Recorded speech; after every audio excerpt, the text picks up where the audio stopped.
ओम शांति। अॼु मिले तारीख़ 11/5/2025। अॼु व्यक्त बाप दादा जो रिवाइस को 7/3/2005। संपूर्ण पवित्रता जो व्रत रखण ऐं मापन खे समर्पित करण ही शिव जयंती मनाइणु। अॼु विशेष शिव बाप पंहिंजी सालिग्राम ॿारनि जो बर्थडे मनाइण आया आहिनि। तव्हां ॿार बाप जो जनमॾींहुं मनाइण आया आहियो ऐं बाप दादा ॿारनि जो बर्थडे मनाइण आया आहिनि। छो जी बाप जो ॿारनि सां ॾाढो प्यारु आहे न। बाबा अवतरित थींदा ई आहिनि, यज्ञ अवतरित थींदे ई यज्ञ रचंदा आहिनि ऐं यज्ञ में ब्राह्मणनि जे बिना यज्ञ संपन्न न थींदो आहे। इन करे इहो बर्थडे अलौकिक आहे, न्यारो प्यारो आहे। अहिड़ो बर्थडे जो बाप ऐं ॿारनि जो इकठो हुजे, इहे सॼे कल्प में न थियो आहे, न कॾहिं थी सघंदो आहे। बाबा निराकार, हिकु तरफ़ निराकार, ॿी तरफ़ जनम मल्हाईंदा आहिनि। हिकु ई शिव बाप आहे जंहिंखे पंहिंजो शरीर न हूंदो आहे। इन करे ब्रह्मा बाप जे तन में अवतरित थींदा आहिनि। इहे अवतरित थियण ई शिव जयंती जे रूप में मल्हाईंदा आहिनि। त तव्हां सभी बाप जो जनमॾींहुं मल्हाइण आया आहियो न, व पंहिंजो मल्हाइण आया आहियो, मुबारक ॾियण आया आहियो, व मुबारक वठण आया आहियो। इहे साथ जो वाइदो ॿारनि सां बाप जो आहे। हाणे बि संगम ते कंबाइन साथ आहियूं, अवतरण बि आहे, साथ बि आहे। अवतरण बि साथ आहे, परिवर्तन करण जो कार्य बि साथ में आहे। संगम ते कंबाइंड आहियूं। बाबा जॾहिं अवतरित थिया हुया त असांखे बि इमर्ज कयो हुई। परिवर्तन करण जो कार्य बि साथ में ई करिणो आहे ऐं परमधाम में हलण में बि साथ आहिनि। इहा आहे बाप ऐं ॿारनि जो प्यार जो स्वरूप। शिव जयंती भगत बि मल्हाईंदा आहिनि, लेकिन उहे सिर्फ़ु पुकारंदा आहिनि, गीत ॻाईंदा आहिनि। तव्हां पुकारंदा न आहियो। तव्हांखे मनाइण, तव्हांजो मनाइण अर्थात समान थियणु। तव्हांजो शिव जयंती मनाइण अर्थात समान थियणु। मनाइण अर्थात सदा उमंग उत्साह में उड़ंदा रहणु। हिन करे हिनखे उत्सव चइबो आहे। उत्सव जो अर्थ ई आहे उत्साह में रहणु। त सदा उत्सव अर्थात उत्साह में रहण वारा आहियो न। सदा आहियो या कॾहिं कॾहिं आहियो, सदा ई उत्साह में रहण वारा। वैसे ॾिसबो आहे त ब्रह्मण जीवन जो श्वास ई आहे उमंग उत्साह जी। अहिड़ो श्वास, जीअं श्वास जे बिना रही न सघंदा आहियूं, इहे ब्रह्मण आत्मायूं उमंग उत्साह जे बिना ब्रह्मण जीवन में रही न सघंदियूं, है न। जीअं श्वास जे बिना रही न सघंदा आहियूं, ईअं ब्रह्मण आत्मायूं उमंग उत्साह जे बिना रही न सघंदियूं। त असांजे ब्रह्मण जीवन जो श्वास छा आहे? उमंग उत्साह। हाणे कुझु बि थींदो रहे, है न, त असांखे ॿियो ई उमंग उत्साह कोई न कोई ॻाल्हि में लॻी रहो। हाणे भले अगरि तव्हां सेवा नथा करे सघो त इहो सोचो कि अरे वाह, हाणे असीं स्वर्ग में वेंदासीं, स्वर्ग में छा कंदासीं, स्वर्ग जी दिनचर्या हिन समय असां छा, अॼु हिन समय ईअं आहियूं, कल्ह हिन समय छा कंदासीं, कीअं कंदासीं। जीअं श्वास जे बिना रही न सघंदा, ईअं ब्रह्मण आत्मायूं उमंग उत्साह जे बिना ब्रह्मण जीवन में रही न सघंदियूं आहिनि। ईअं अनुभव कंदा आहियो। ॾिसो, विशेष शिव जयंती मल्हाइण लाइ किथां दूर दूर खां ॿधी करे आया आहियो। बाप दादा खे पंहिंजे जनमॾींहं जी एतिरी ख़ुशी न जेतिरी ॿारनि जे जनमॾींहं जी आहे। हिन करे बाप दादा हिकु हिकु ॿार खे पदम गुणा ख़ुशी जी थालियूं भरे भरे करे ॾींदा आहिनि। मुबारक हुजे, मुबारक हुजे, बाप दादा मुबारक हुजे। 3 बार मुबारक ॾिनई बाबा। बाप दादा खे अॼु जे ॾींहुं ॿार भक्त बि ॾाढा यादि ईंदा आहिनि। उहो विर्त रखंदा आहिनि हिकु ॾींहं जो, ऐं तव्हां विर्त रखियो आहे सॼे जीवन में संपूर्ण पवित्र ठहिण जो। उहो खाइण जो विर्त रखंदा आहिनि। तव्हां बि मन जे भोजन व्यर्थ संकल्प, नेगेटिव संकल्प, अपवित्र संकल्पनि जो विर्त रखियो। असां कहिड़ो विर्त रखियो आहे? मन जे भोजन व्यर्थ संकल्प, नेगेटिव संकल्प, अपवित्र संकल्पनि जो व्रत रखियो आहे। असां कॾहिं बि नेगेटिव वेस्ट अपवित्र संकल्प न कंदासीं। पक्को व्रत रखियो आहे न। ये डबल फॉर्नर्स अॻियां अॻियां वेठा आहिनि। ये कुमार कुमारियूं कुमार चओ, कुमारनि व्रत रखियो आहे, पक्को आहे। कहिड़ो व्रत रखिणो आहे असांखे? मन में कॾहिं बि व्यर्थ संकल्प, नेगेटिव संकल्प ऐं अपवित्र संकल्प न अचणा खपनि।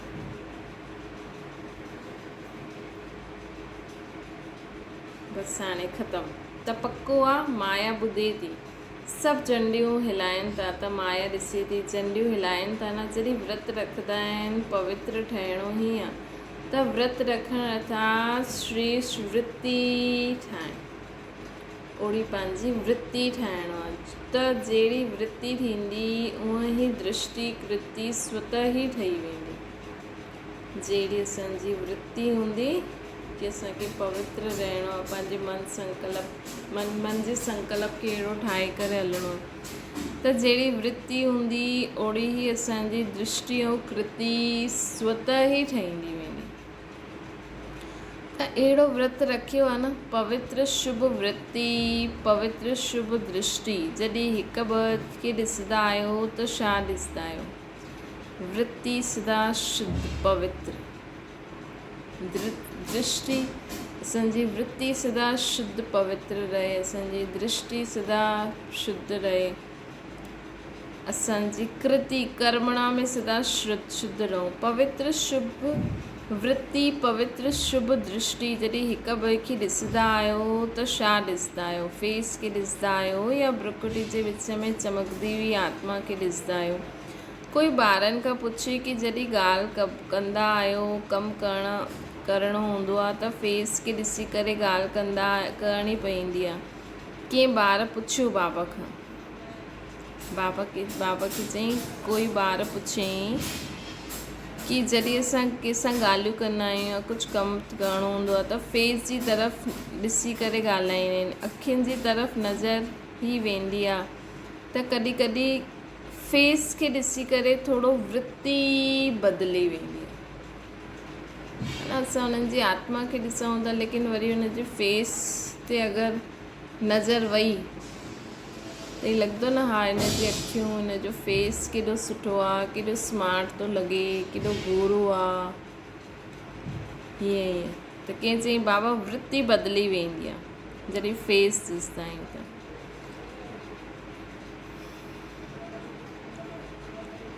फेस खे ॾिठो, लेकिन फेस में त बाबा चई त कंहिं ॿार चई कॾहिं कॾहिं फेस खे ॾिसी करे थोरो वृत्ति बदिली वेंदी आहे।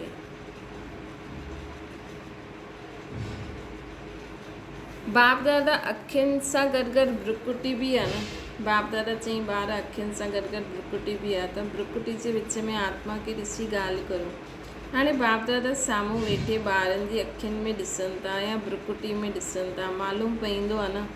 साथ साथ ई आहे त फेस में ॾिसो, लेकिन फेस में भ्रुकुटी में चमकंदो सितारो ॾिसो। त इहे व्रत वरितो आहे न, लेकिन ॿियो अटेंशन ॾियो, आत्मा खे ॾिसी ॻाल्हि करिणो आहे। आत्मा सां आत्मा ॻाल्हि करे थी, आत्मा ॾिसे थी त वृत्ति सदा ई शुभ रहंदी। आत्मा ॾिसंदव त वृत्ति सदा ई शुभ रहंदी। साथ साथ ॿियो फ़ाइदो आहे, जहिड़ी वृत्ति ओड़ो वायुमंडल ठहींदो। वायुमंडल श्रेष्ठ ठाहिण सां स्वयं ई पुरुषार्थ सां गॾु गॾु सेवा बि थी वेंदी। छा करिणो आहे? पहिरियों आत्मा खे ॾिसो कि इहा बि शुद्ध आत्मा आहे, इहा बि ॾाढी सुठी आत्मा आहे, है न। आत्मा खे ॾिसो त वृत्ति सदा शुभ रहंदी। ॿियो फ़ाइदो आहे, वृत्ति शुभ रहंदी त वायुमंडल शुद्ध रहंदो। वायुमंडल शुद्ध हूंदो त पुरुषार्थ ऐं सेवा बि थींदी। त डबल फ़ाइदो थी वियो न। पंहिंजे घर में बि अगरि असां हिक ॿिए खे आत्मिक दृष्टि सां ॾिसूं, सम्झो कोई लौकिक घर में आहे, सभु अज्ञानी आहिनि, हिकु उहो ई ज्ञानी आहे, अगरि उहे सभिनि खे आत्मिक दृष्टि सां ॾिसंदा कि इहे सभु शुद्ध आत्मायूं आहिनि, सहयोगी आत्मायूं आहिनि, ॿिया कुझु बि न, इहे सभु बाबा जा ॿार आहिनि, या कुछ भी न, सिर्फ़ु बाबा खे यादि करे हुनजी आत्मा खे ॾिसी ॻाल्हायो त हुन सां वृत्ति चेंज थींदी। न त सोचदा अरे ये मुंहिंजो पति अहिड़ो, मुंहिंजी पत्नी अहिड़ी, मुंहिंजा ॿार अहिड़ा, मां कीअं पुरुषार्थ कयां, इहे सॼो ॾींहुं शोर मचाईंदा आहिनि, ईअं कंदा आहिनि, है न। त वृत्ति ख़राबु थी वई न असांजी ॿियनि जे प्रति। असां उन ई भाव सां ॾिसूं था त असांखे पंहिंजी वृत्ति खे सदा शुद्ध रखिणो आहे। कीअं? हिक ॿिए खे आत्मिक दृष्टि सां ॾिसण सां त वायुमंडल शुद्ध थी वेंदो, पोइ पुरुषार्थ ऐं सेवा सहज थी वेंदी, त डबल फ़ाइदो आहे न। ईअं पंहिंजी श्रेष्ठ वृत्ति ठाहियो त कहिड़े बि विकारी पतित तव्हांजी वृत्ति जे वायुमंडल सां परिवर्तन थी वेंदो। अहिड़ो व्रत सदा स्मृति में रहे, स्वरूप में रहे। ये व्रत पवित्रता जो सदा स्मृति में रहे, सदा ही स्वरूप में भी रहे। अॼुकल्ह बाप दादा ॿारनि जो चार्ट ॾिसनि था, पंहिंजी वृत्ति सां वायुमंडल ठाहिण जे बजाए किथे किथे कॾहिं कॾहिं ॿिए जे वायुमंडल जो प्रभाव पइजी वेंदो आहे। कारण छा हूंदो आहे? ॿार रोहरयान में ॾाढी मिठी मिठी ॻाल्हियूं कंदा आहिनि, चवंदा आहिनि इन में हीअ विशेषता सुठी लॻंदी आहे, इनखे इन्हनि जो सहयोग सुठो मिलंदो आहे। लेकिन विशेषता त प्रभु देन आहे, है ना। विशेषता त प्रभु देन आहे। ब्राह्मण जीवन में जो भी प्राप्ति आहे, जो भी विशेषता आहे, सब प्रभु प्रसाद आहिनि, प्रभु देन आहिनि। त दाता खे भुलिजी लेवता खे यादि कंदा आहिनि। असांखे कंहिंमें बि कोई विशेषता नज़र अचे, चाहे ॾिसो ब्रह्मा बाबा जे लाइ माण्हू एॾी तारीफ़ कंदा आहिनि, एॾा गुणगान ॻाईंदा आहिनि दादियुनि जे लाइ, पर ये यादि रखो कि हिननि आत्माउनि में बि उहो विशेषता भरण वारा बाबा न। चलो ब्रह्मा बाबा जे शरीर में त शिव बाबा ईंदा आहिनि त बाप दादा चईंदासीं, दादियूं बि बाप दादा समान थी वई। लेकिन तव्हां बि सोचो, अगरि असां कंहिं बि दादी जी विशेषता खे ध्यान में रखी करे उन्हनि खे अगरि कॉपी कंदासीं त ठीकु आहे, लेकिन यादि त शिव बाबा खे करिणो आहे न, कि इन्हनि में बि इहो भरण वारो शिव बाबा, कि इन्हनि खे बि इहो ॾियण वारो शिव बाबा। पंहिंजी बुद्धि में हमेशह बाबा रखो, न त दीदी दादियुनि में बि फंसी सघंदा आहियूं असां, है न। त बाबा असांखे चवनि था कि सभु प्रभु प्रसाद आहे।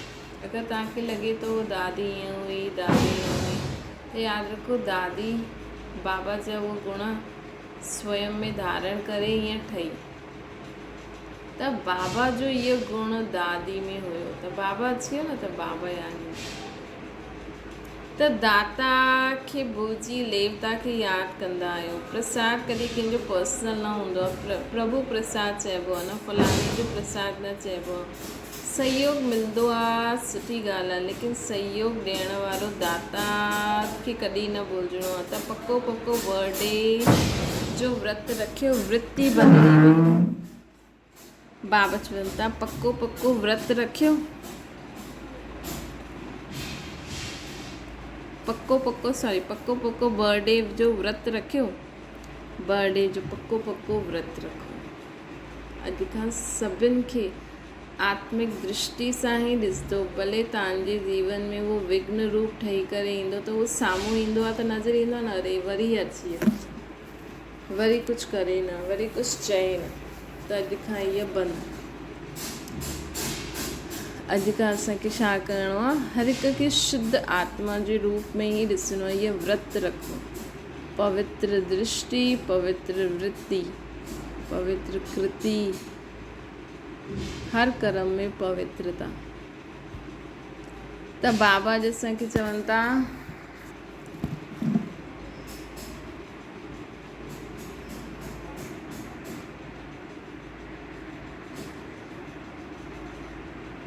त पंहिंजो पको पको बर्थडे जो इहो व्रत वरितो, वृत्ति बदिली वई, संपन्न पवित्रता, संपन्न पवित्रता। बस सभी आत्माएं हैं, सभी शुद्ध आत्माएं हैं। बस ॿियो कुझु बि न हुजे। इहे सचो सचो व्रत वठणु व प्रतिज्ञा करिणो आहे। चेक करो बर्थडे विकार जो व्रत रखियो न, वॾे ते वॾे विकार जो व्रत रखियो, लेकिन नंढा नंढा उन्हनि जा ॿारनि सां मुक्त आहियो। वैसे बि ॾिसो जीवन में प्रवृत्ति वारनि खे ॿारनि सां ज़्यादा पोतरनि दोतरनि में प्यारु हूंदो आहे, माताउनि जो प्यारु हूंदो आहे न। त वॾे ते वॾे रूप सां तप जीत ते वरितो, लेकिन नंढे नंढे सूक्ष्म स्वरूप में वार त न कंदा आहिनि न। चेक करो, जीअं कई चईंदा आहिनि आसक्ति न आहे लेकिन सुठो लॻंदो आहे, इहा चीज़ ज़्यादा सुठी लॻंदी आहे लेकिन आसक्ति न आहे, है न। भले असां चऊं मूंखे न खीर सुठो लॻंदो आहे, हुजे न हुजे उहा अलॻि ॻाल्हि आहे, लेकिन मूंखे खीर पीअणु सुठो लॻंदो आहे। त असांखे सुठो त लॻंदो आहे न, कॾहिं असांखे न बि मिले संकल्प ईंदो, हुन में आसक्ति वेंदी। विशेष सुठो छो लॻंदो आहे त उहो चेक करो। नंढे नंढे रूपनि में बि अपवित्रता जो अंश त न रहिजी वियो आहे न। अगरि असांजे कोई जिज्ञासु बि बाबा जे घर कोई ॿार बि ईंदो आहे जंहिंजो योग सुठो आहे, है न, त असां चऊं हा हिन जो योग सुठो आहे, त अगरि उहो कंहिं ॾींहुं न अचे त असां हुनजे सहारे ई सेंटर हलाईंदा आहियूं छा, की इहो शाम जो ईंदो योग कंदो, हीउ ॾाढो सुठो योग कराईंदो। हा ठीकु आहे, जॾहिं आहिनि तॾहिं ठीकु आहे, न आहिनि त ॿिए खे विहारो। हीअ थोरी असांखे उहो ई यादि अचिणो खपे, है न। त हीअ नंढे नंढे रूप में बि अपवित्रता जो अंश थी वियो, छो जे अंश सां ई पोइ इहो अंश कॾहिं वंश पैदा करे छॾंदो आहे, पतो ई न लॻंदो, है न। इन करे असांखे कंहिंमें बि आसक्ति न हुजे। कोई आत्मा आहे विशेष आहे, हुन में विशेष गुण आहे, इहा आहे ठीकु आहे, लेकिन आसक्ति न हुजणी खपे। बाबा असांखे चवनि था कि हाणे छो जो नंढो नंढो अंश बि कॾहिं वंश पैदा करे सघंदो आहे। कोई बि विकार चाहे नंढो रूप में हुजे चाहे वॾे रूप में हुजे, अचण जो निमित्त शब्द हिकु ई आहे, मैपन। उहा शब्द चईंदा आहियूं मैपन, न।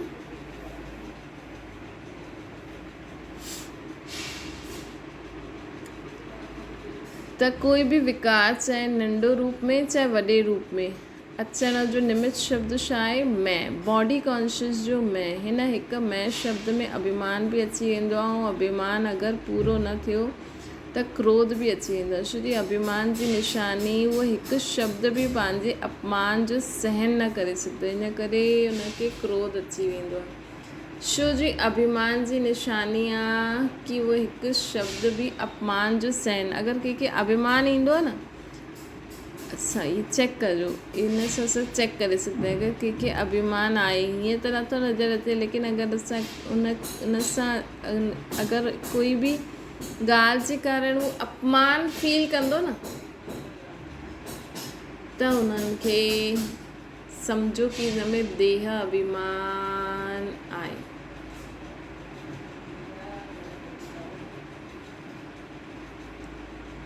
त सम्झो हुन में देह अभिमान आहे।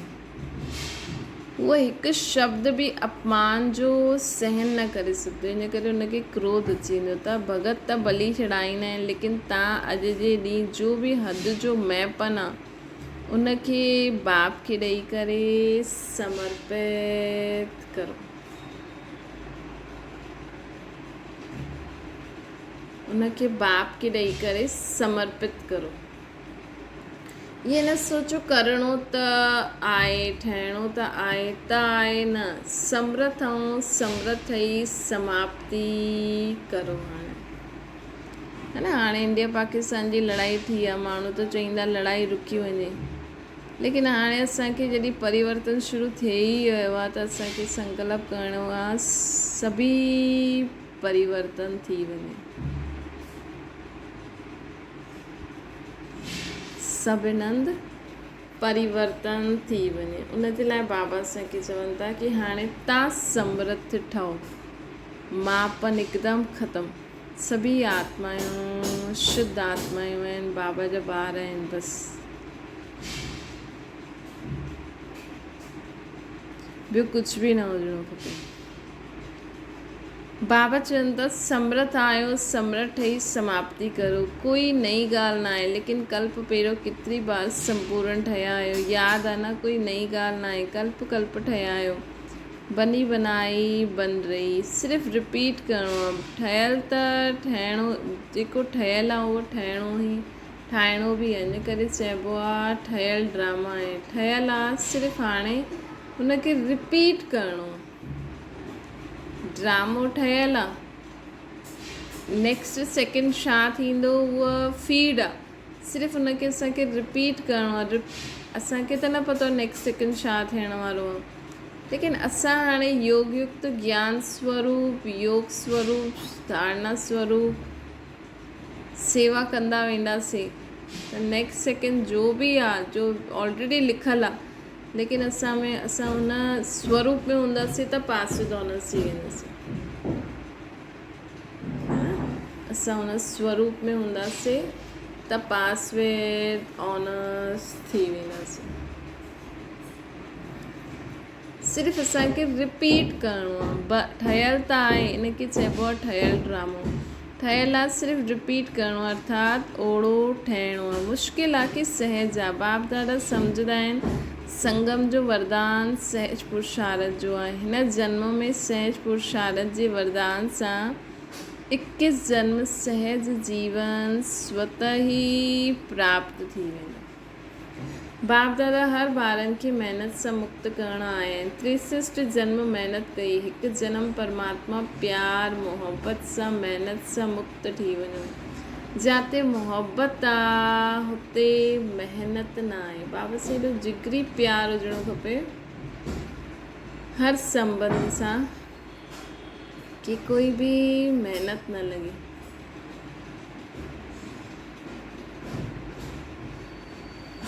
त बाप दादा सहज पुरुषार्थ भव जो वरदान ॾियनि था। अॼु बाबा खां ये वरदान प्राप्त करो, ऐसे ही अनुभव करो कि बाबा सके वरदान था ॾियनि। ॿार सहज पुरुषार्थी भव।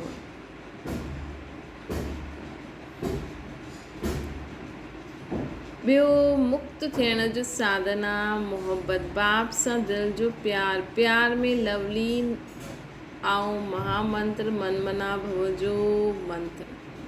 प्यार में लवलीन ऐं महामंत्र आहे मनमना भव।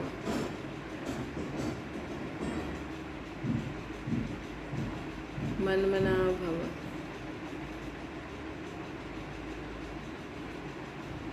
त बाबा जैसे चवनि था कि यंत्र के कम में लॻायो। कम में लॻाइण त ईंदो आहे न, इहे बाप दादा कम में लॻाइण त ईंदो आहे न। ये मंत्र बाबा चवनि था कहिड़ो महामंत्र? मनमना भव।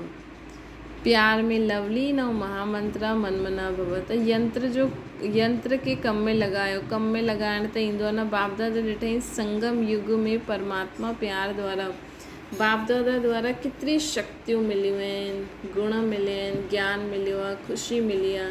ये सभु प्रभु देन आहे। खज़ाने के समय ते कार्य में लॻाया। त बाप दादा छा चाहींदा आहिनि ॿुधायो? हर हिकु बार सहज पुरुषार्थी, सहज भी तीव्र भी, दृढ़ता के यूज़ करो। ठहिणो ई आहे असांखे।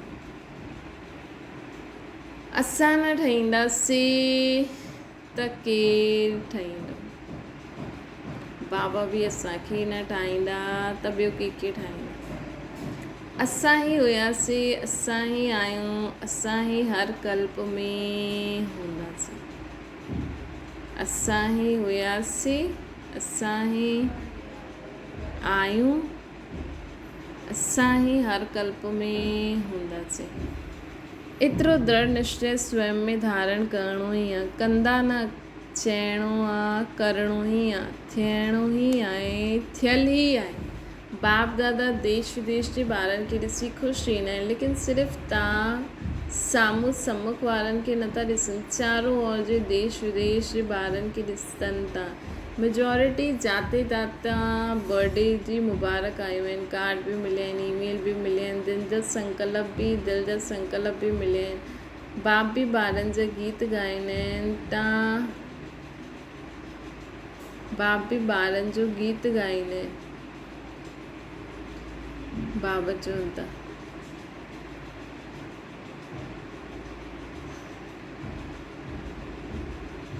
बाप बि ॿारनि जो गीत ॻाईंदा आहिनि। तव्हां माण्हू गीत ॻाईंदा आहियो न बाबा, तव्हां करे छॾी कमाल। त बाबा बि गीत ॻाईंदा आहिनि, मिठा ॿारनि करे छॾी कमाल। बाप दादा सदा चईंदा आहिनि कि तव्हां त सम्मुख वेठा आहियो, लेकिन दूर वारा ॿार बि बाप दादा जे दिलि में वेठा आहिनि। चारों ओर ॿारनि जे संकल्प में मुबारक हुजे, मुबारक हुजे, मुबारक हुजे। बाप दादा जे कननि में आवाज़ु पहुचे थो, मन में संकल्प पहुचनि था। इहे निमित कार्ड पत्र आहिनि, लेकिन ॾाढा हीरे खां बि ज़्यादा मूल्यवान गिफ्ट आहे। सभी ॿुधनि था, हर्षित था थियनि। त सभिनि पंहिंजो बर्थडे मल्हायो, चाहे 2 साल जो आहे, चाहे 1 साल जो, चाहे 1 सप्ताह जो आहे, लेकिन यज्ञ जी स्थापना जो बर्थडे आहे। त सभी ब्राह्मण यज्ञ निवासी त आहिनि, हिन करे सभी ॿारनि खे ॾाढे दिलि जी यादि प्यार दुआयूं, सदा दुआउनि में ई पलंदा रहो, उड़ंदा रहो। बाबा ॾिसो केॾो प्यार सां सभिनि खे दिलि सां। ऐं सोचो जेकी आत्मायूं हिन हफ़्ते में आयूं हूंदियूं, हुननि खे त जीअं त बाबा स्पेशल बाबा जी हिन महावाक्यनि द्वारा उन्हनि खे बर्थडे विशेस थी मिलनि, है न। त बाबा दिलि सां यादि प्यार ॾियनि था, ॿारनि खे दुआयूं बि ॾियनि था। सदा दुआउनि में पलंदा रहो ऐं बाबा सां गॾोड़ी करे हलो। बाबा चवनि था ऐं सदा ई उड़ंदा रहो, मतिलबु सदा ई जीवन में अॻियां वधंदा रहो। दुआयूं वठण ऐं ॾियण त सहज आहे न, जो सम्झंदा आहिनि सहज आहे, उहा हथ उठायो। झंडियूं हिलाइनि था, त दुआयूं छॾंदा त न आहियो न, त दुआयूं छॾंदा त न आहियो। सभिनि खां सहज पुरुषार्थ आहे सर्व खे दुआयूं ॾियणु, सर्व जी दुआयूं वठणु।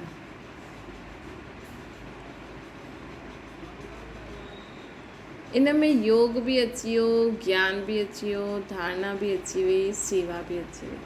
ॾिसो, दुआयूं ॾियो ऐं दुआयूं वठो, हिन में योग, ज्ञान, धारणा, सेवा सभु अची वियो, चारों ई सब्जेक्ट अची वियो। दुआयूं ॾियण ऐं वठण में त डबल फॉर्नस, दुआयूं ॾियण ऐं वठणु सहज आहे। 20 साल वारा जो आहिनि उहे हथ उठायो।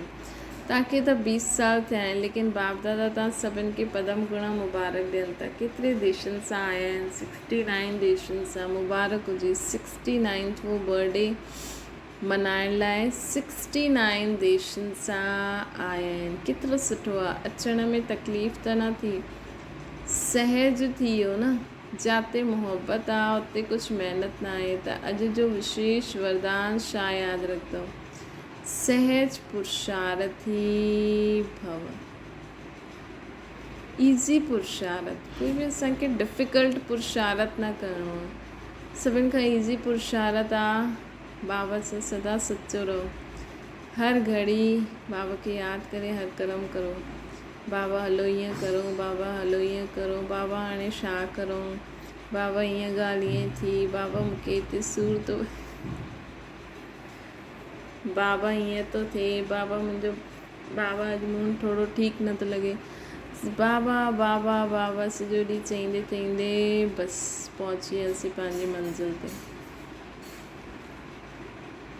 कुझु बि महिनत न आहे, सिर्फ़ु बाबा बाबा बाबा। त अॼु विशेष वरदान छा यादि रखंदो? सहज पुरुषार्थी भव।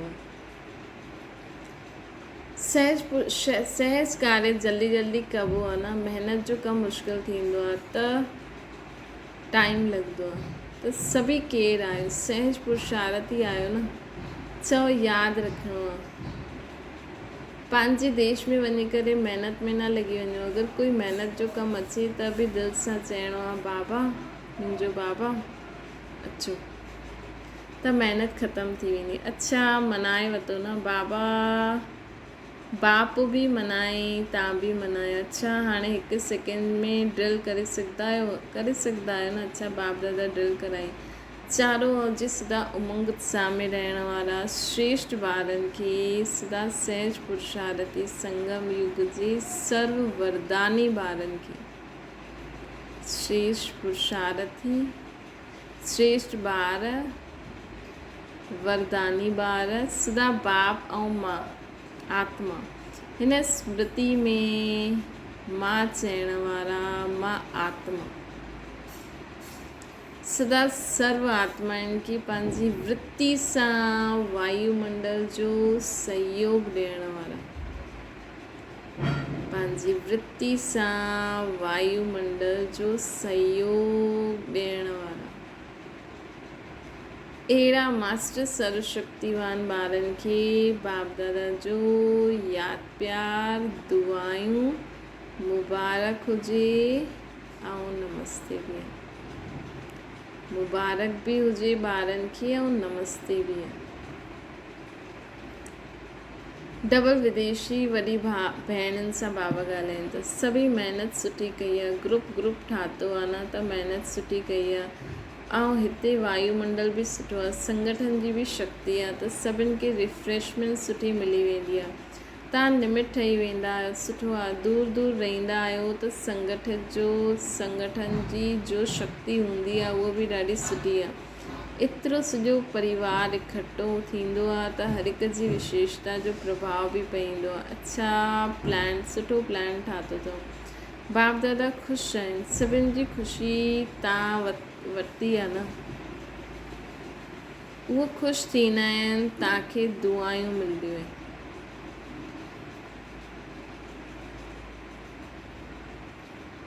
जेका ॿार ख़ुशि थींदा आहिनि, जंहिंजी असां सेवा कंदा आहियूं, उन जे कारण असांखे दुआयूं मिलंदियूं आहिनि। अच्छा इहे जो सभई इकट्ठा थी वेंदा आहिनि त इहे ॾाढो सुठो आहे। इकट्ठा थी ईंदा आहिनि, आपस में लेन देन भी सुठी थी वेंदी आहे, रिफ्रेशमेंट भी थी वेंदो आहे। हिक ॿ जी विशेषता खे सुठी पसंदि ईंदी आहे न, हिक ॿ जी विशेषता जो सुठी पसंदि ईंदी आहे, हुनखे यूज़ कंदा आहियो, हिन सां संगठन सुठो थी वेंदो आहे।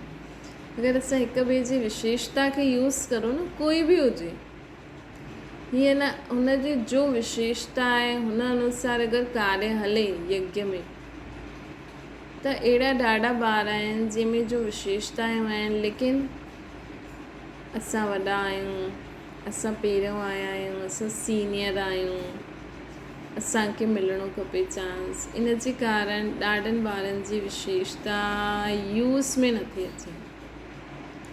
त हाणे असांखे छा करिणो आहे? हाणे असांखे यज्ञ में कोई बि किथे बि आहे, चाहे हिकु ॾींहं जो बारिश छो न आहे, अगरि हुन में विशेषता नज़र अचे थी त हुनखे अॻियां वधाइणो खपे। हीअं न सोचणो खपे पुराणनि खे कि इहो त नयो आयो आहे, हिन खे अॻियां था करनि, असांखे त चांस मिलियो न आहे, हिन खे अॻियां था करनि।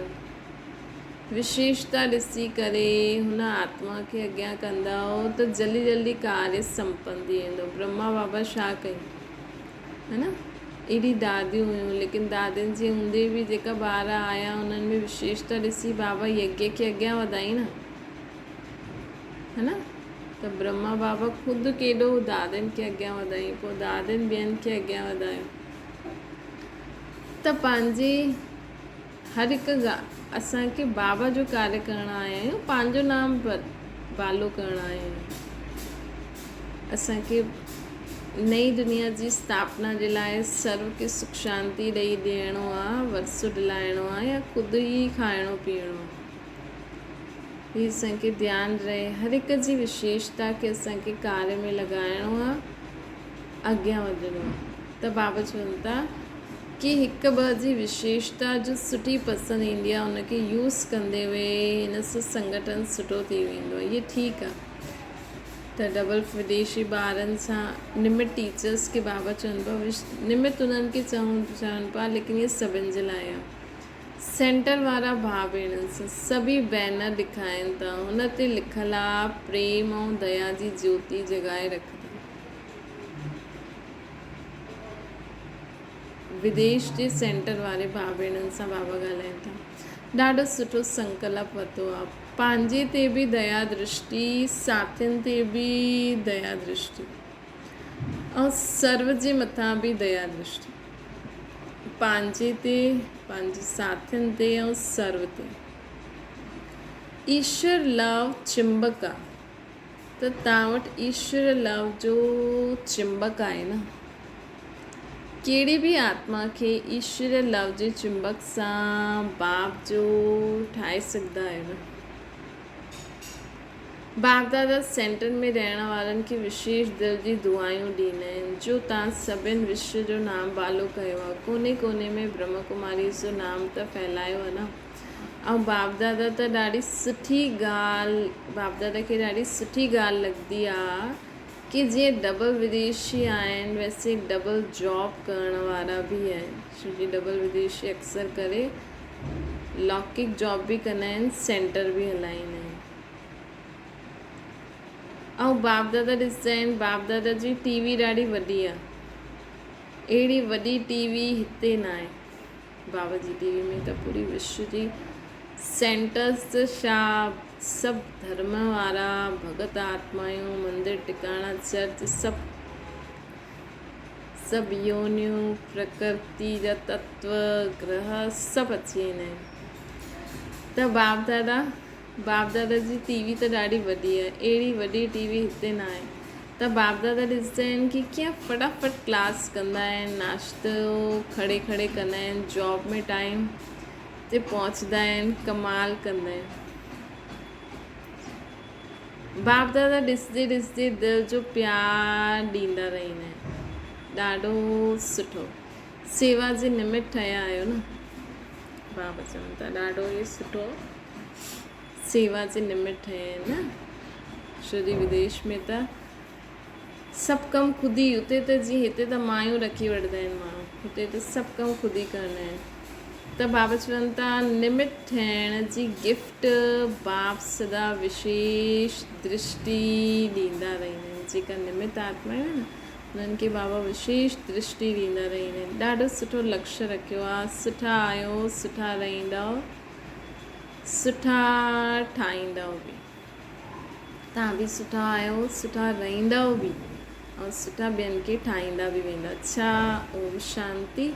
वरदाना सर्व खज़ाननि जी इकोनॉमी जो बजट ठाहिण वारा महीन पुरुषार्थी ठहूं। जीअं लौकिक रीति में यदि इकोनॉमी वारो घर न हूंदो त ठीक रीति सां हली न सघंदो, ईअं यदि निमित ठहियल उहे ॿार इकोनॉमी वारा न हूंदा त सेंटर ठीक न हलंदो। उहा थी हद जी प्रवृत्ति ऐं इहा आहे बेहद जी प्रवृत्ति। ये बेहद जी प्रवृत्ति आहे।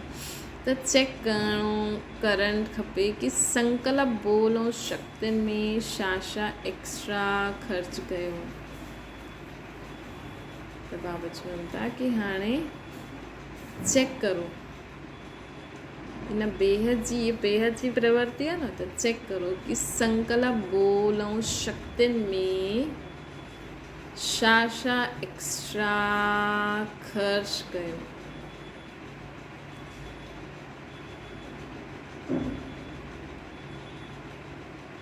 संकल्प बोल शक्तियुनि में छा एक्स्ट्रा ख़र्च कयो।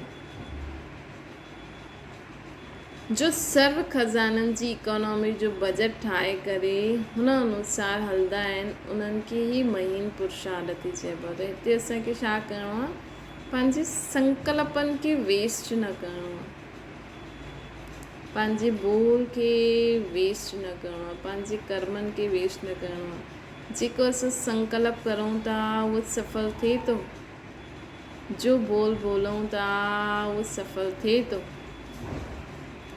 जो कर्म कयो उहो सफल थियो। ये थींदो आहे इकोनॉमी जो बजट ठाहे करे उन अनुसार ई जो हलंदा आहिनि उन्हनि खे चइबो आहे महीन पुरुषार्थ।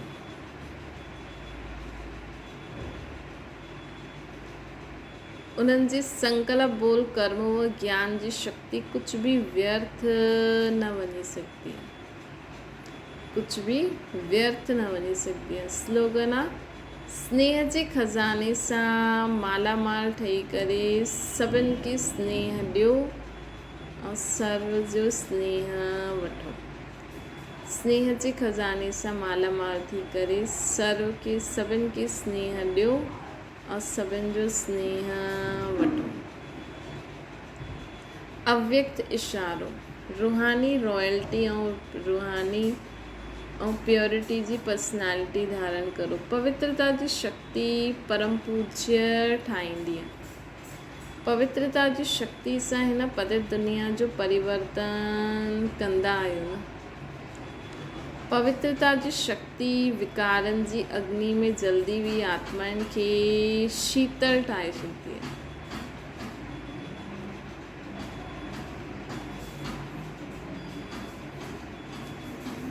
आत्माउनि जे अनेक जन्मनि जे विक्रमनि जे बंधन सां छुड़ाए ॾींदी आहे।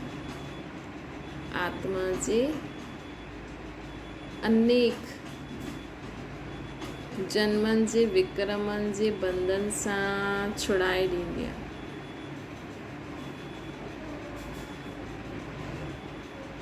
आत्मा खे अनेक जन्मनि जे विक्रमनि जे बंधन सां छुड़ाए ॾींदी आहे।